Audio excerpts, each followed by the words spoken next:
Audio Jungle. Before we start with the interviews, there is a short clip that we want to play for you. It's all about the background of human rights. What are human rights? We went around campus trying to understand and check with yourselves. Do you even understand what are human rights? And most of you did not even understand. So we want to take you through this clip for the background, where the human rights emanates from. So please, let's all get seated, and from now on, let there be no noise, because we are recording. Please start.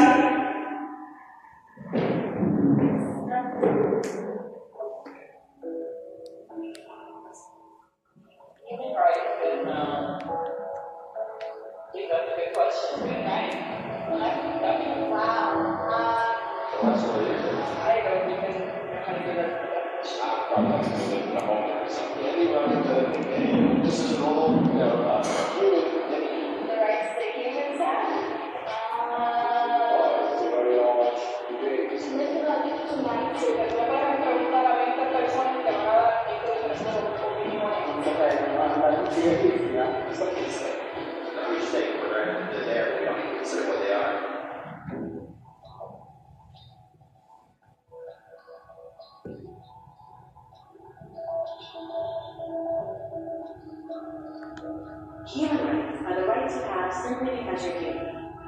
It's how you instinctively expect and deserve to be treated as a person, like the right to live freely, to speak your mind, and to be treated as people. There are many kinds of rights. Most apply to a certain group. But human rights are the only ones that apply to absolutely everyone, everywhere. That means kids, old people, poor people, basketball players, garbage men, rappers, teachers, Africans, Indians, Albanians, Christians, Muslims, Kabbalists, atheists, your mom, your dad, your next door neighbor, and you all have the exact same human rights. In other words, they're universal. But the question remains, what are they? Human rights? What human rights are? The right to live, equality between all people. The right to religion, the right to... Is it supposed to be a list somewhere I should be aware of? According to the United Nations, there are a total of 30 human rights, which are usually lumped together and called simply human rights.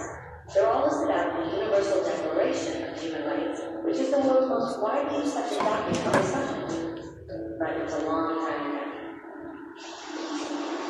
At first, there were no human rights. If you were in with the right crowd, you were safe. If you weren't, you weren't. But then a guy named Cyrus the Great decided to change all that. After conquering Babylon, he did something completely revolutionary. He meant that all slaves were free to go. He also said people had the freedom to choose their religion, no matter what crowd that they were a part of.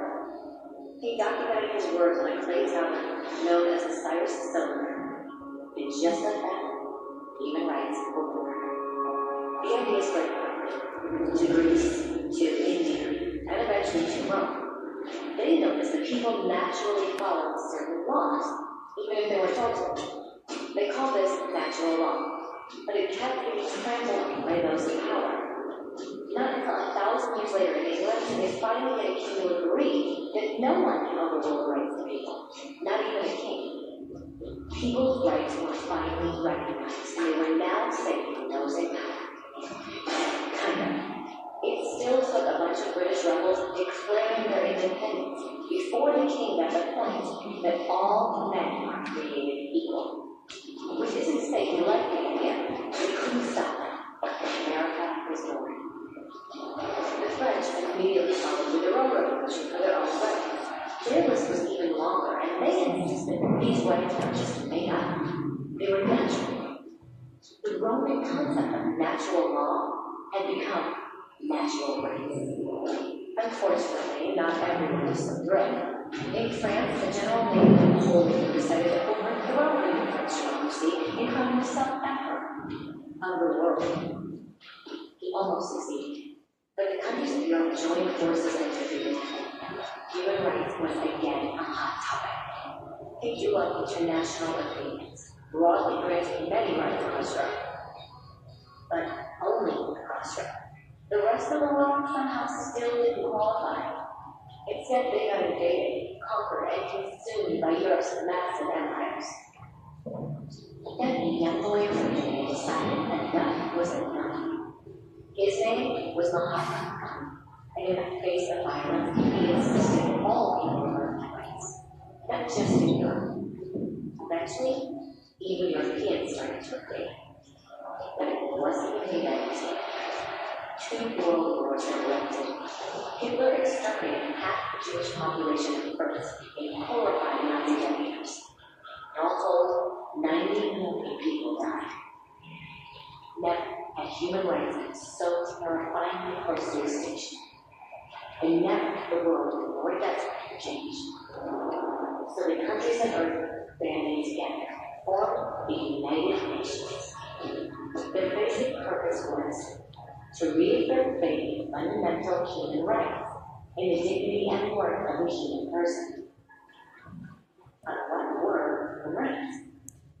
Within the proclamations of Cyrus, the natural laws of Rome, the declarations of France, everyone seemed to have a slightly different idea of what human rights should be. But under the supervision of Eleanor Roosevelt, they finally agreed on a set of rights that applied to absolutely everyone. The Universal Declaration of Human Rights. The French concept of natural rights had finally become human rights. So in some way, at first, only a few lucky people had any rights. Until one of those guys decided, hey, other people should have some rights too. Which was great, except not everyone agreed. And it only took a few thousand years of fighting and declarations and more fighting, until everyone finally agreed that human rights should apply to everyone. And they all lived happily ever after. Except for one little problem. If people have the right to food and shelter, why are 16,000 children dying of starvation? 1 every 5 seconds. If people have freedom of speech, why are thousands of prisoners speaking their minds? If people have the right to education, why are over 1 billion adults unable to read? If slavery has truly been abolished, why are 27 million people still enslaved today? More than twice as many as in 1800. The fact is, when it was signed, the Universal Declaration of Human Rights did not have the force of law. It was optional. And despite many more documents, conventions, treaties, and laws, it's still little more than words on a page. So the question is, who will make those words a reality? When Dr. King marched for racial equality, he was marching for rights that had been guaranteed by the United Nations for almost 2 decades. But still, he marched. When Nelson Mandela stood up for social justice in the 1990s, his country had already agreed to abolish such discrimination for almost 40 years. But still, he fought. Those who fight today against torture, poverty, and discrimination are not giants or superheroes. They're people. Kids, mothers, fathers, teachers, free-thinking individuals who refuse to be silent, who realize that human rights are not history lessons. They're not words on a page. They're not speeches or commercials or PR campaigns. They are the choices we make every day as human beings. They are the responsibility we all share to respect each other, to help each other, and to protect those in need. As Eleanor Roosevelt said, where, after all, the universal human rights begin? In small places close to home. So close, so small, they cannot be seen on any maps in the world. Yet they are the world of the individual person, the neighborhood he lives in, the school or college he attends, the factory, farm, or office where he works. Such are the places where every man, woman, and child seeks equal justice, equal opportunity, equal dignity, without discrimination. Unless these rights have meaning there, they have little meaning anywhere.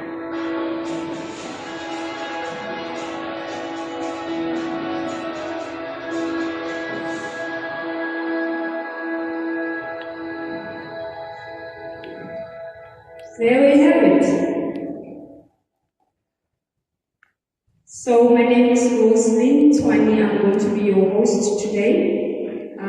It's not going to be a serious thing. You guys can smile, you guys can clap hands, and you'll also be given the opportunity to ask questions. Human rights is not about having dreams, you want to have reality. Controller. Okay. It's not about having dreams, we want to have reality. What intrigued me was one of the graduates among myself. She's a young beautiful lady, graduated, asking Ben, but you come here and advocate for human rights, but I don't have a job. Yes, I do have an education, but where are the jobs?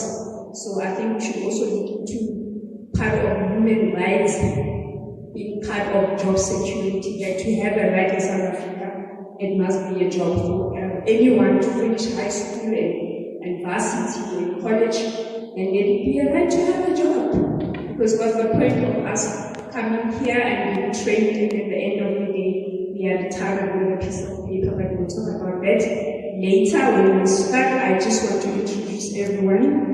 I would like to acknowledge Soweto West Gauteng Technical and Vocational School of Engineering, and thank you guys for hosting us. I want to start with this young person here. His name is Soli Mamadi. He's the founder and a community activist in an organization called CCYC. It's Community Consortium Building for Change. So this guy is involving young people in the very same community. You're welcome. And the next person is Craig Pekutsia. He's the manager in Africa for Human Rights Organization. So, as you've seen the background, the book was written in the UK. He's part of the organization, but they are taking this book everywhere in the world. So they decided to come to South Africa to also teach us about human rights. I think we should also ask him why they are opposing these rights in Africa. So the next person is your lovely HOD in the School of Engineering. You all know him, he's the Sierra, he's the HOD right here. So he's the head of all of them. And there's a beautiful lady next to him there. Her name is Budumelo Hasi. Budumelo Hasi is a beautician. She's a Persian. She's so Mrs. Soweto finalist of last year, 2023. She's also the Soweto ambassador. She's here to grace us with her presence, and we need to also understand how the human rights is aligned with beauty. And she's also a founder of BK Fragrances, so she loves herself. That is why she's got a brand of perfume so that we smell great. Last but not least, Ben Tupi is a lawyer. He's a founder of Arise Africa Arise Independent Congress as well. So he advocates for human rights. And in the audience today also we have a beautiful lecturer, Miss Jessica Ndlovu, who's taking you guys into civil engineering. Do you know her? Yes. And we have also right at the corner there, Mr. Tabu's here. Thank you, sir. There's also your lovely lecturer who is taking you in a class of mechanical engineering. That's right. And all protocol observed.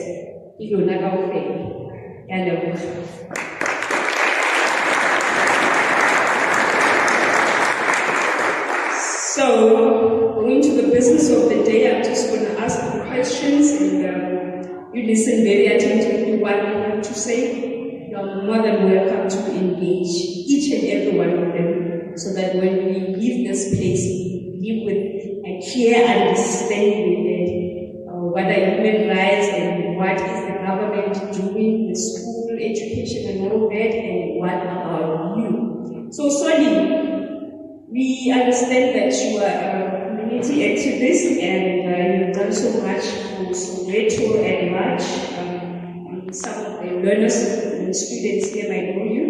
And my one question to you is, how are young people leading efforts to combat drug abuse and advocate for their rights? At the same time, can you share some success stories in your organization?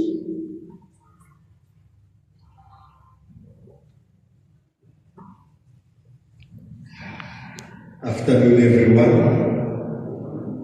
I'm Soli Mamadi. I used to school here, by the way.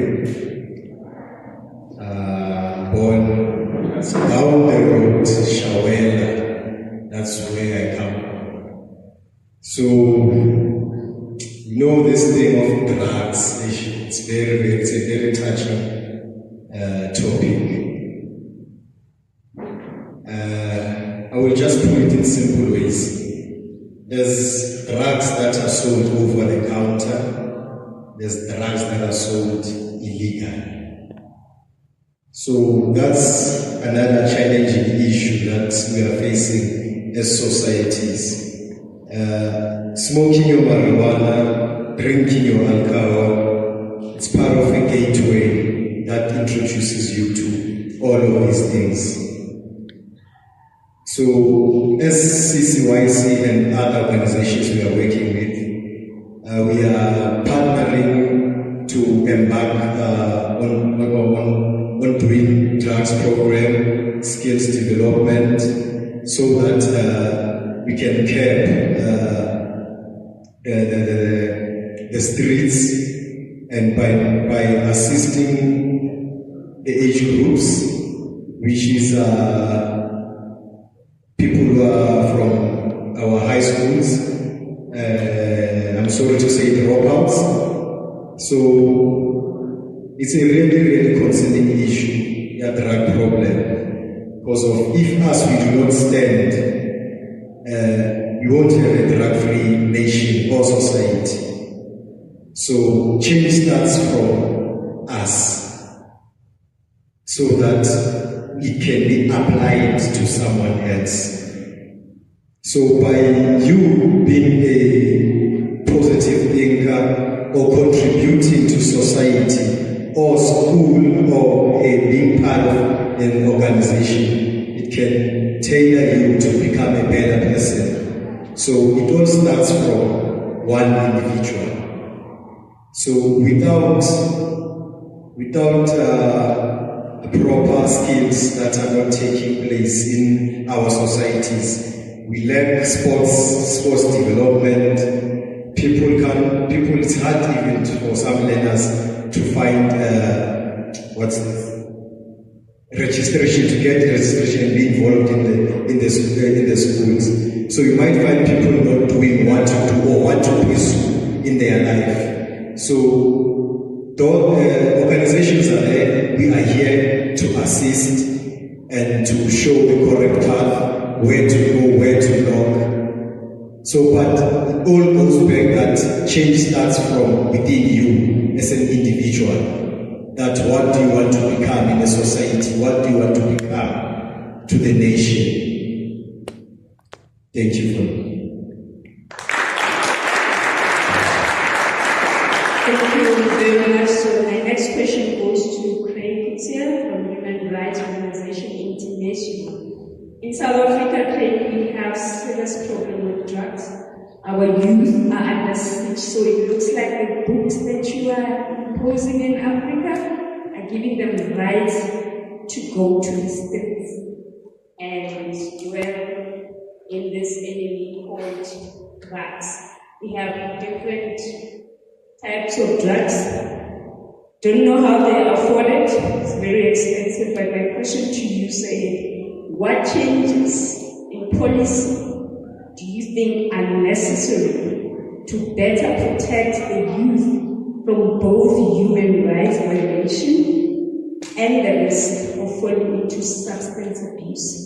It looks like these rights are driving them to a very bad, different direction. Thank you very much, Rosalind. And good afternoon to everybody here. Thank you for coming. There's these things called human rights. If anybody feels free to put up their hands who knows what their human rights are, please do so. I don't see any hands. That's the point of what my answer is, that the solution to not having your human rights violated is actually education, knowing what your human rights actually are. How do you protect yourself if you don't know if your rights are even being violated? Can you see the problem? The problem is people just don't know that these things even exist and that you are born with them. They're not given to you. Nobody issues you with them or gives you authority to use them. They are, the minute you come into this world, you have these rights, human rights. We're not talking about civil rights. We're talking about human rights. Civil rights are the rights which organizations or governments give you. And they're there to protect you. As you saw in the video, throughout history, thousands of years, people's human rights have been abused. And over time, these became what we now know as human rights. So these are natural rights, you're born with them. So in order to protect yourself from being violated, you need to know. So it goes back to education. Educate yourself. You'll see, I think a lot of you have received the booklets that I provided. These booklets they give you what your human rights are in a very easy way to understand them. And that's been part of the solution, is to introduce these human rights into curriculums, into organizations and schools like this one. And in fact, we have materials which are a full curriculum, including videos on each human right, which brings these human rights to life. Maybe at the end, I can show you a few of these, what we call PSAs, They're called public service announcements. They are 30 seconds long each, and they cover all the human rights and brings human rights into reality. How does this fit in with drug abuse? Again, you know, when it all boils down to education.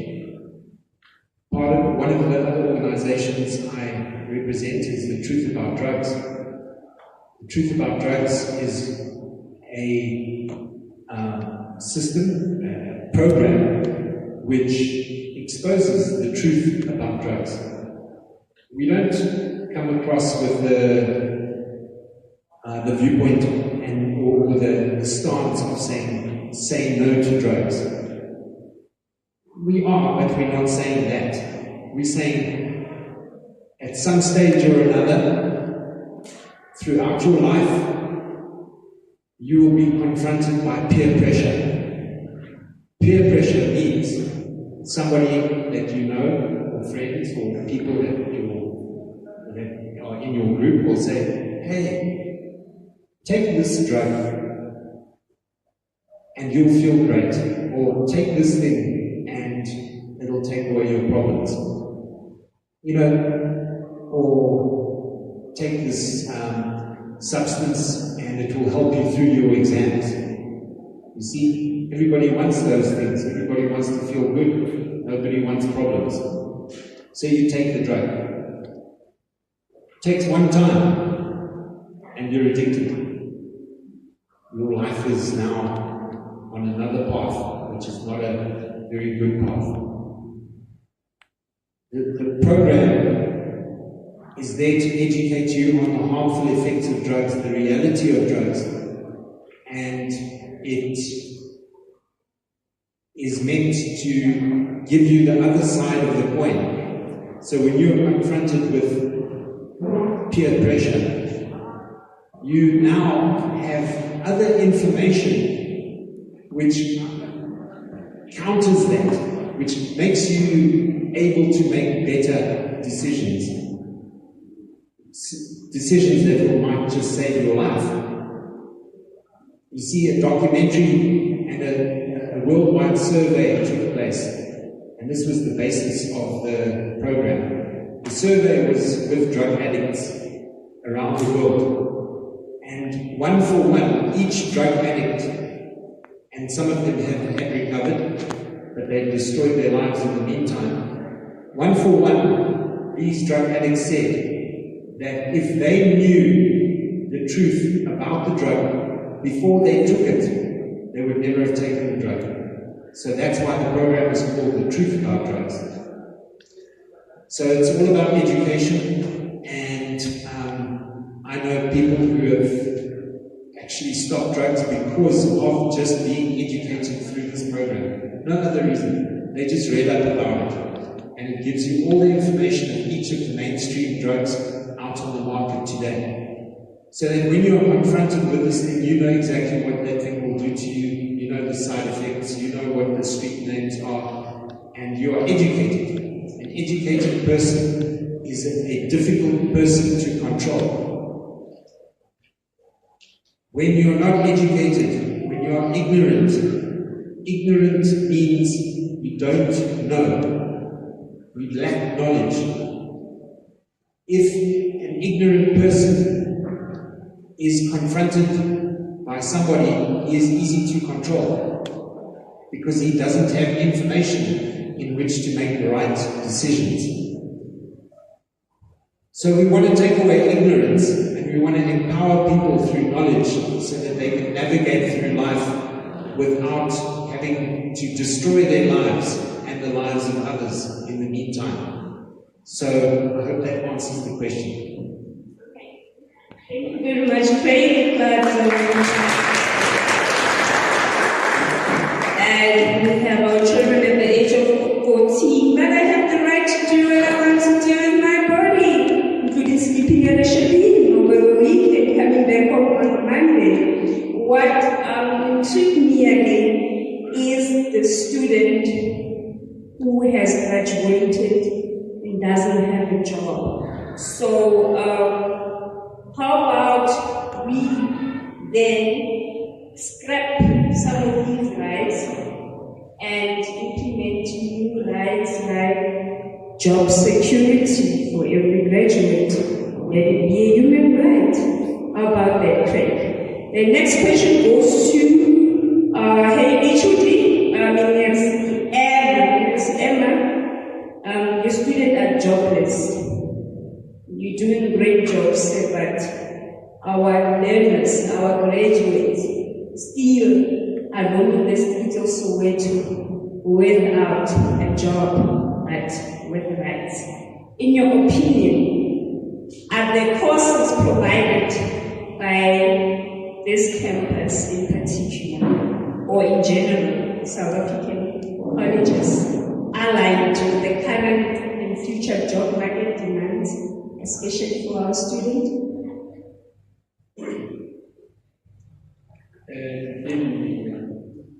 Yes, indeed. The courses that we offer in our colleges South Africa at large.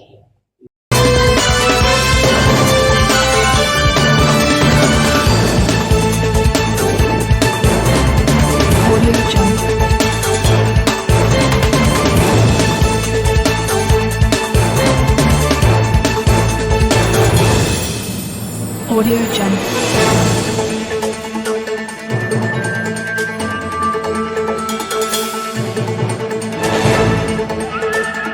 Audio Jungle.